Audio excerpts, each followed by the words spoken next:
hal-hal yang keseharian itu lebih prinsip ketimbang ide kita tentang hal-hal besar. Saya beri contoh, Allah itu Tuhan yang maha kuasa, yang menguasai alam raya ini. Kadang-kadang menjelaskan dirinya itu hanya alladzi at'amahum min ju'. Saya ini Tuhan yang memberi makan kamu saat Anda lapar, saat kalian lapar. Jadi untuk beriman kepada Tuhan yang Maha Esa, kepada Allah, kamu yakin yang memberi makan kamu itu Tuhan. Apapun kecewanya Anda terhadap tetangga, terhadap negara, terhadap mertua, terhadap istri, itu kecewa Anda tidak akan mati. Tapi kalau tidak makan itu mati. Sehingga Allah mensifati dirinya kadang pakai keseharian. Alladzi at'amahum min ju'. Tuhan itu siapa? Yang memberi makan kamu ketika lapar.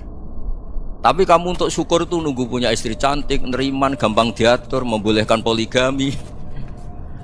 Terus 4 istri itu neriman semua, loyal semua. Itu sombong betul. Mau syukur saja kok repotnya seperti itu. Jadi mau syukur ya ada makanan dimakan. Itu. Kalau ngantuk ya tidur. Ayatnya wa min ayatihi manamukum billaili wan nahar. Maksud ayat Allah itu tidur. Nah, keangkuhan-keangkuhan ini yang menjadikan kita itu jadi repot hidup. Wong untuk syukur kok nunggu tadi. Mertua baik, tetangga baik, istri baik. Apa saja di sekelilingnya harus baik. Nah, keinginan berlebihan ini menjadikan kita lupa ada hal-hal yang paling kita butuhkan, yaitu oksigen. Kita boleh nempat di buminya Allah. Alladzi ja'ala lakumul ardo firasya. Bumi kamu tempati enak. Coba kalau gempa. Apa artinya istri 4 cantik semua kalau pas digoyang apa? Gempa. Apa artinya kamu jabat? Entah apa saja jabatannya. Kalau bumi likuifaksi, habis kamu. Kiai meskipun dai kondang umatnya jutaan, kalau likuifaksi di panggung hancur. Tapi nikmat-nikmat yang disebut Allah kaji keseharian. Alladzi ja'ala lakumul ardo mahda. Allah itu yang menjadikan bumi dalulan, yang mudah diinjak. Famshu fi mana dia silahkan pakai jalan-jalan. Jadi saya termasuk benar-benar kiai Jawa. Kalau kerennya Kiai Nusantara atau Kiai Indonesia lah. Diajari bapak saya Kiai Haji Nur Salim, diajari Mbah Maimun. Itu Islam itu keseharian. Karena ketika Anda memilih hal-hal yang serius, itu tujuan utamanya nyari ridhonya Allah. Dan ridhonya Allah bisa kamu dapatkan sesuatu yang pasti benar. Misalnya dalam sebuah hadis Sahih Muslim disebutkan, Innallaha la yardha 'anil 'abdi idza akalal akla fayahmadahu 'alaiha aw yashraба syarba fayahmadahu 'alaiha. Itu redaksinya inna itu sesungguhnya. La yardha juga pakai lam taukid, juga maknanya sesungguhnya. Sungguh-sungguh Allah sangat ridho ketika seorang hamba itu makan ketika sesuap nasi dia muji Allah, ketika minum seteguk nasi dia muji Allah.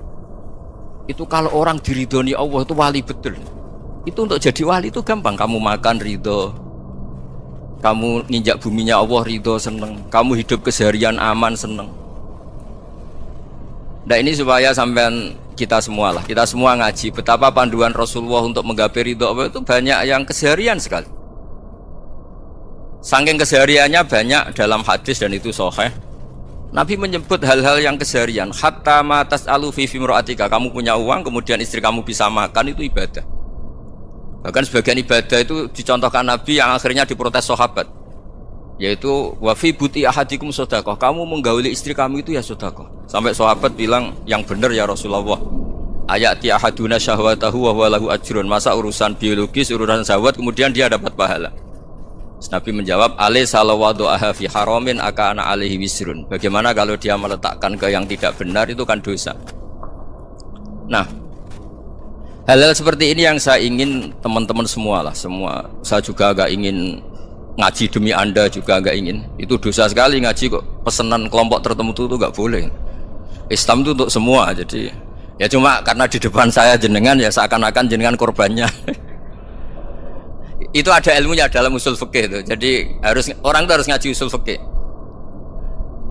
Nama yang disebut, mungkin Mas Sufyan masih ingat zaman ngaji usul fikih. Nama yang disebut itu tidak jaminan sebagai prioritas perintah. Jadi misalnya gini, kebetulan yang di depan Nabi itu Abu Dzar. Nabi ya bilang, ya Aba Dzarin ini uhibbuka misalnya, atau ya Mu'ad ini muhibbuka, atau ya Aba Hurairah ini uhibbuka misalnya. Banyaklah riwayat yang Nabi nyebut ya Aba Dzarin, ya Mu'ad, ya Aba Hurairah.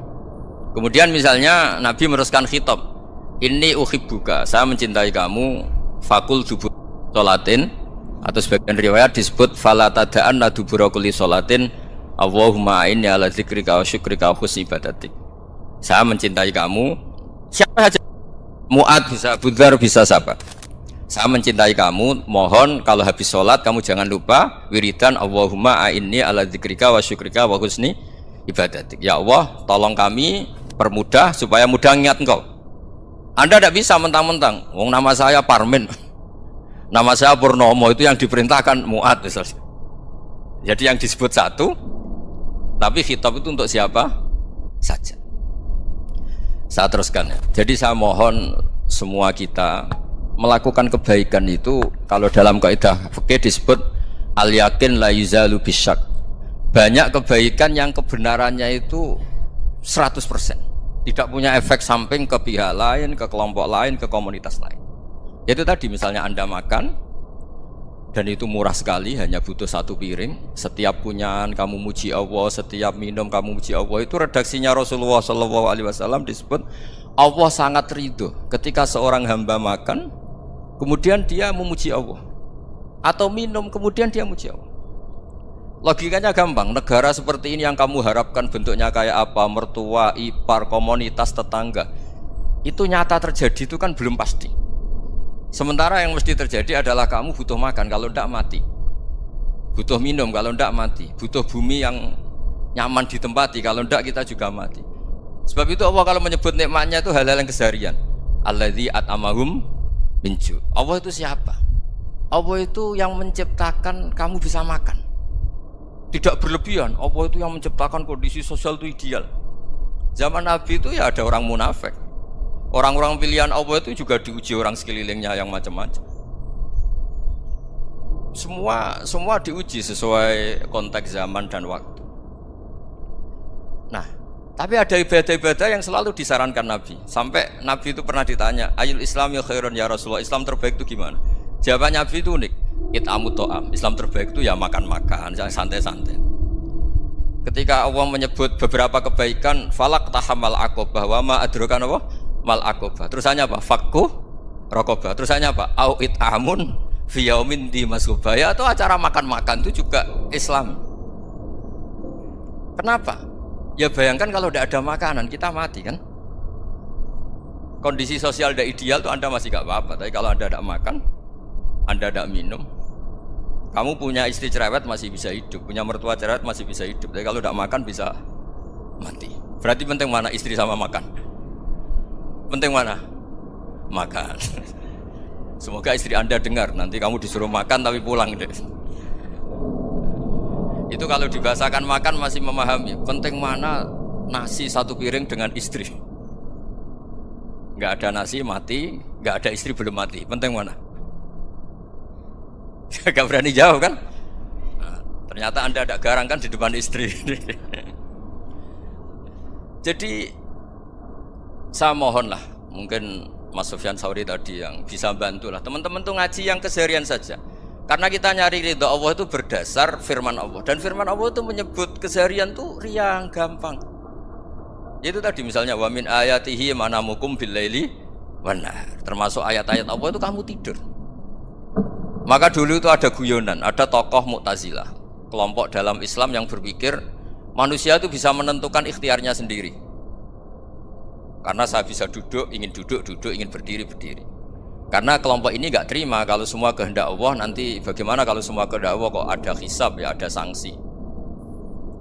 Lucunya itu dia akhirnya, ini cerita ya, mencintai seorang perempuan cantik sekali. Dan itu dia menjadi ahli sunnah itu oleh hal-hal yang sepele. Karena istrinya cantik, ya namanya suami istri itu hubungan intim.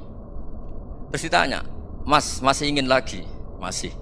Silahkan diulang lagi. Wah ya tidak bisa. Katanya manusia bisa menentukan yang diinginkan. Itu tobat itu. Itu nggak bisa ditobatkan Mas Sufyan Ats-Tsauri. Orang cantik yang mudah nobatkan orang itu orang cantik. Segampang itu.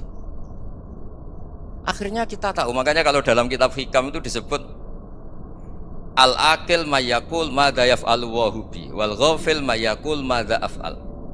Orang yang punya akal karena sadar ini wilayah Allah, semua milik Tuhan, itu dia tiap hari berpikir besok Allah akan melakukan apa terhadap dunia ini. Kamu merencanakan sesuatu, mau plesir ternyata gempa, mau wisata ke Rusia ternyata perang. Kamu tidak pernah tahu apa yang akan terjadi besok. Wa ma tadri nafsum madza taksibu ghadan.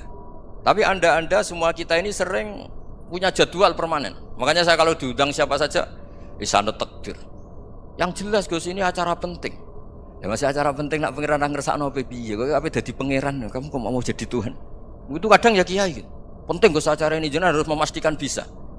Loh, kamu itu yang ngajarin tauhid, sesuatu itu biadillah, kok bilang-bilang apa pasti. Kalau maksa terus tak tobatkan loh kamu kata saya itu. Ya kalau gitu Gus bilang insya Allah.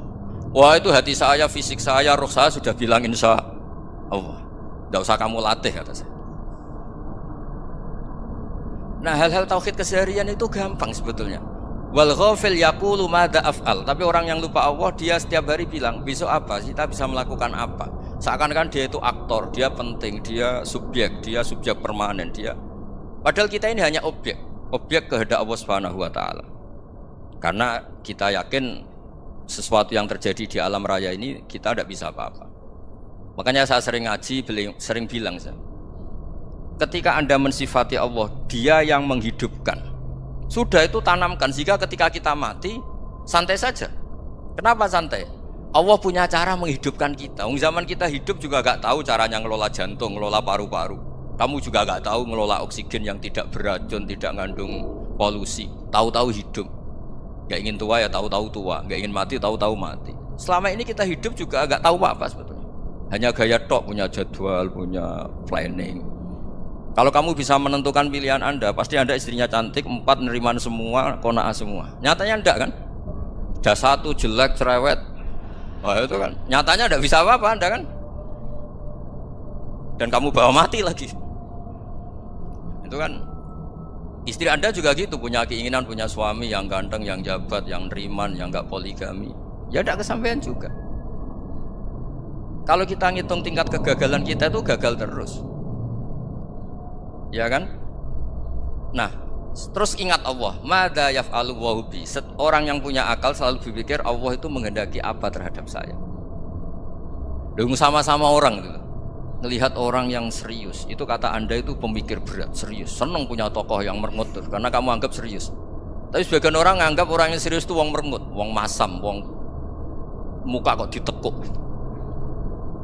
Jadi sama itu hati ya muqallibal qulub tsabbit qalbi ala dini, karena kita enggak tahu cara berpikir kita tentang orang lain, tentang sekeliling kita.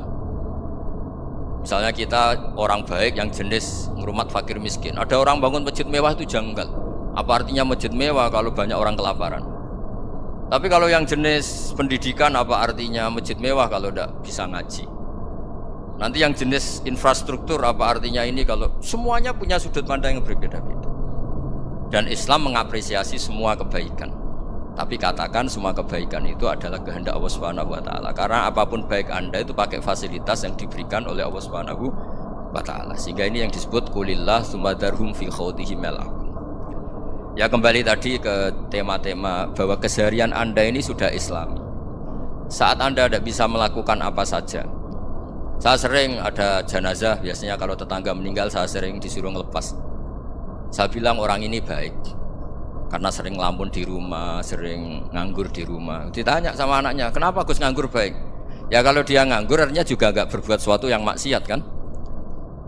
Ya kan, orang nganggur di rumahnya ya tidak bunuh orang, tidak maling, tidak korupsi, ya namanya nganggur di rumah. Lah cuma istri cara pandang nganggur gak menghasilkan uang gitu. Tapi juga gak menghasilkan kriminal kan? Jadi sebenarnya Islam itu makanya kalau sampai ngaji usul fikih itu ada kitab usul fikih namanya Lubul Usul, itu terkenal sekali di pesantren itu. Itu kalau ngapresiasi keseharian itu luar biasa. Izma min mubahin illa wa yatahaqqaqu bihi tarku haramimma. Karena keseharian yang mubah saat Anda lakukan itu ada kehebatan yang luar biasa, yaitu meninggalkan haram. Makanya dulu banyak orang-orang alim ketemu temannya itu guyon sampai semalaman. Itu biasanya yang semangat Islam itu kiai kok ndak tahajud, kiai kok ndak witir. Orang yang sedang mapan uangnya banyak, malam itu tidak kelayaban itu sudah luar biasa. Melawan nafsu supaya tidak maksiat itu sudah luar biasa. Supaya lupa guyon sama temannya semalaman sampai subuh. gojlok-gojlokan ngenang zaman miskin, zaman kuliah nggak jelas, zaman apa. Melihatnya jangan tarkut tahajud. Seperti ini meninggalkan tahajud, tapi meninggalkannya ini talkul muharramat. Jadi kayak apa hebatnya? Sehingga Imam Ghazali punya riwayat yang agak unik. Hatta takuna ibadatu akhiri hadil ummah iku an-naum. Sehingga suatu saat ibadah terbaik umat ini itu tidur gitu. Itu kan riwayat kontroversi. Ketika Imam Ghazali ditanya, kenapa iya? Kenapa kamu mulai keluar dari rumah itu sudah banyak maksiat, melihat perempuan yang enggak mahram, melihat fenomena. Tapi kalau kamu tidur itu enggak melihat apa-apa. Tapi juga kamu jangan nganggap tidur itu ibadah betul. Saatnya melakukan fardu ain malah masih tidur. Tapi itu sudut pandang yang menjadikan kita Islam itu gampang. Jadi saat Anda tidak bisa aktivitas apa-apa, misalnya ada beberapa orang yang lumpuh. Lumpuh itu memang nggak bisa Jumatan, nggak bisa ibadah, tapi dia juga nggak bisa maksiat. Tidur itu memang Anda saat itu tidak bisa tahajud, tidak bisa witir, tapi saat itu ada zina, tidak maling, tidak gosipkan orang, tidak bully orang, tidak menanamkan kebencian, tidak hasud. Sehingga tidur menurut Allah Ta'ala wa min ayatihi manamukum billaili apa? Wanahar. Karena di tidur itu selain ada unsur istirahat, jaga stamina, juga ada unsur meninggalkan beberapa keburukan. Nah, saya mohon ibadah yang keseharian ini kita jaga supaya kita semua baca ayat itu fase itu tertanam di hati. Allah itu siapa? Alladzi at'amahum min ju'i wa amanahum min khauf. Dan Allah kalau cerita di Quran tuh anna sababnal ma'a sabba tsumma syaqqaqnal ardha wa syaqqa fa ambatna fiha habba wa inaba wa qadba wa zaituna wa nakhla wa hada'iqa hulba. Kamu tahu saya ini siapa, kata Allah? Saya ini adalah Tuhan yang menurunkan air, kemudian ada tanaman banyak. Habba wa inaba wa qadba, ada zaitun, ada tin, kalau orang Jawa mungkin ada tela, ada padi, ada mangga, ada pisang. Sudah. Wa inaba wa zaituna wa nakhla wa hada'iqa hulba, ada perkebunan yang lebat. Tujuannya apa? Mata Allahkum, silahkan kamu pakai, kamu nikmati. Tapi karena kadang kita ini punya ide-ide besar. Tadi untuk syukur saja nunggu punya istri riman, rumah baik, tetangga baik, komunitas baik, semuanya baik baru syukur.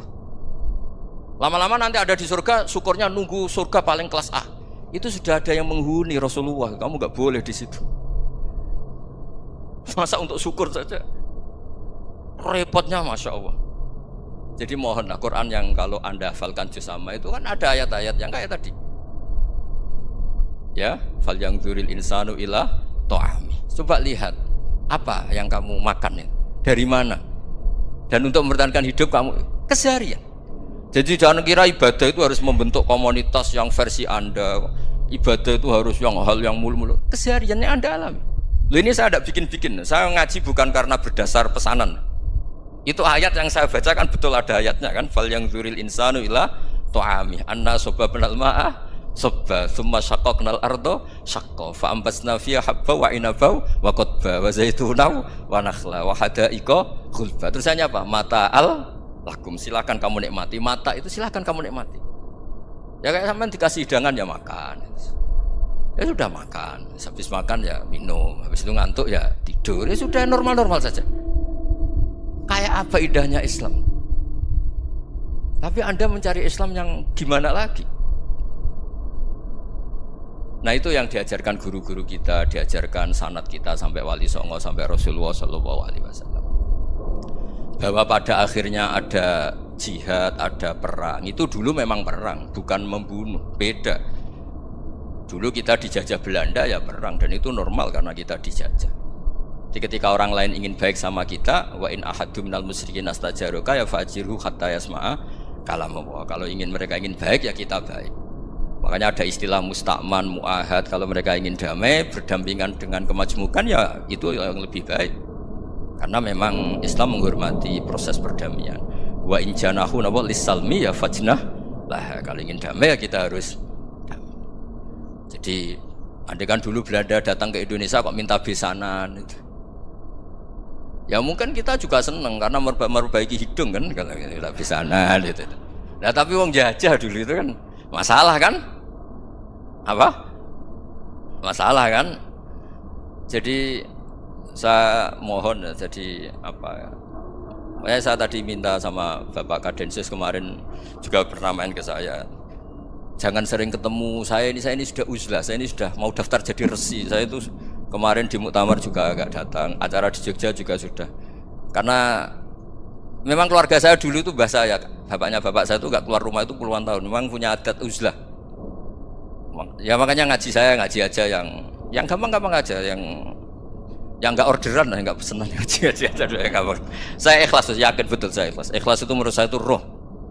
Orang nggak ikhlas menurut saya itu orang aneh. Ikhlas itu gampang, sudah saya bilang. Kalau kamu yakin ilmu itu milik Allah, ngasihkan juga ikhlas itu milik Allah. Apa sih yang kamu punyai sehingga kamu tidak ikhlas? Uang milik Allah, energi kita milik Allah, bumi milik Allah. Kemudian kamu merasa memiliki. Merasa memiliki itu kalau dalam ilmu tasawuf sudah kesalahan kan? Bagaimana Anda punya? Coba tahu-tahu tanah itu kok milik Anda?